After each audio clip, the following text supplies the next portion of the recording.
మన మర్రి golden diamonds లో ఎంత పెద్ద డిజైనర్ నెక్లెస్ అయినా ఎటువంటి మేకింగ్ ఛార్జీలు లేకుండా కేవలం 9% VA మాత్రమే. Marri golden diamonds, the honest jeweller, Kukatpally, Hyderabad. Pending ప్రాజెక్టులకు అనుమతిస్తే దేశ జీడీపీకి తెలంగాణ 10% తిరిగి ఇస్తుందని సీఎం రేవంత్ రెడ్డి ప్రధానికి విజ్ఞప్తి చేశారు. దేశ ఆర్థిక వృద్ధిలో కీలక పాత్ర పోషించే హైదరాబాద్ సహా 6 మహానగరాలను ప్రత్యేకంగా ప్రోత్సహించాల్సిన అవసరం ఉందన్నారు.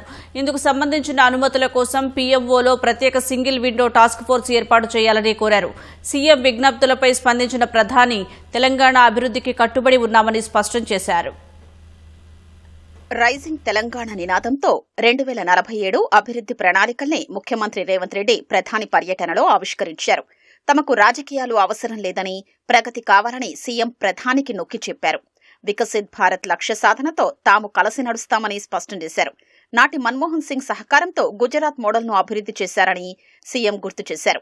ఇప్పుడు ప్రధానిగా తెలంగాణ అభివృద్ధికి అదే విధమైన సహకారం అందించాలని మోదీకి విజ్ఞప్తి చేశారు. 2వ దశ మెట్రో విస్తరణ, ఫ్యూచర్ సిటీ నిర్మాణానికి కేంద్రం చేయూతను అందించాలని అభ్యర్థించారు. గేమ్ చేంజర్ గా మారనున్న రీజనల్ రింగ్ రోడ్డు, పెండింగ్ హైవేల నిర్మాణానికి కేంద్రం సహకారం చాలా కీలకమైందని సీఎం పేర్కొన్నారు. ప్రధాని తెలంగాణ పర్యటనపై రాష్ట్ర ప్రజలు ఎన్నో ఆశలు పెట్టుకున్నారని వివరించారు.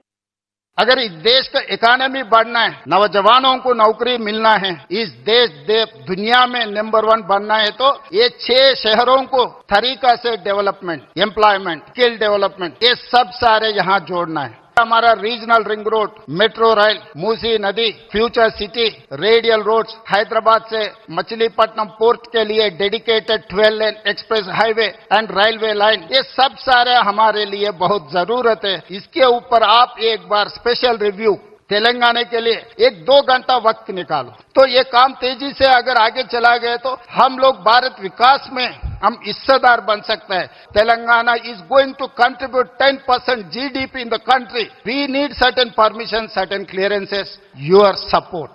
ఢిల్లీ, ముంబై, చెన్నై, కోల్కతా, బెంగళూరు, హైదరాబాద్ నగరాలకు సంబంధించిన ప్రాజెక్టులకు త్వరితగతిన క్లియరెన్స్ ఇవ్వాలంటే ప్రత్యేక వ్యవస్థ అవసరమని సీఎం తెలిపారు.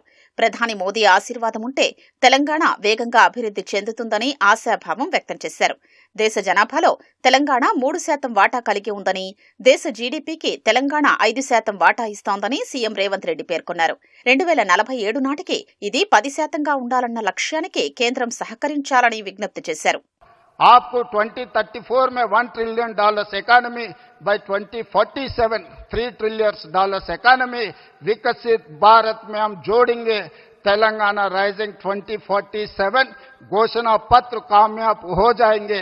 आपके साथ मिलकर ये राज्य ने काम करने वाले. धन्यवाद प्रधानमंत्री जी. తెలంగాణ అభివృద్ధికి కేంద్ర ప్రభుత్వం కట్టుబడి ఉందని ప్రధాని నరేంద్ర మోదీ పునరుద్ఘాటించారు.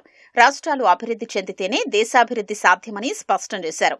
అన్ని రాష్ట్రాల్ని కలుపుకునే కేంద్రం ముందుకెడుతోందన్న మోదీ తెలంగాణ ప్రజల కలలు నెరవేర్చేందుకు కేంద్రం సిద్ధంగా ఉందని భరోసా ఇచ్చారు. ఉమ్మడి ఆంధ్రప్రదేశ్లో వచ్చే నిధుల కంటే తెలంగాణకు ఎక్కువ నిధులు ఇస్తున్నామని మోదీ వివరించారు. अविभाजित आंध्र प्रदेश के लिए 1000 करोड़ रुपए से भी कम का रेलवे बजट होता था. रेवंत जी सुन रहे हैं ना? आज सिर्फ तेलंगाना का रेलवे बजट ही लगभग 5,500 करोड़ रुपए का है. वर्तमान में करीब 50,000 करोड़ रुपए के रेल प्रोजेक्ट्स पर यहां काम चल रहा है. तेलंगाना में 5 वंदे भारत और 6 अमृत भारत ट्रेनें भी चल रही हैं. अभी कुछ देर पहले Kazipet Vijayawada multi tracking project के कुछ सेक्शन का लोकार्पण हुआ है. इसके अलावा Kazipet rail under bypass line का भी राष्ट्र को समर्पित की गई है. इन सुविधाओं से सफर भी आसान होगा और ट्रांसपोर्टेशन की गति भी तेज होगी. మొత్తంగా కార్యక్రమం శాంతం అభివృద్ధి కేంద్రంగా సాగింది. రాజకీయాల్ని పక్కన పెట్టిన ఇరువురు నాయకులు ప్రగతి కోసం పనిచేస్తామని ప్రతినబూనారు.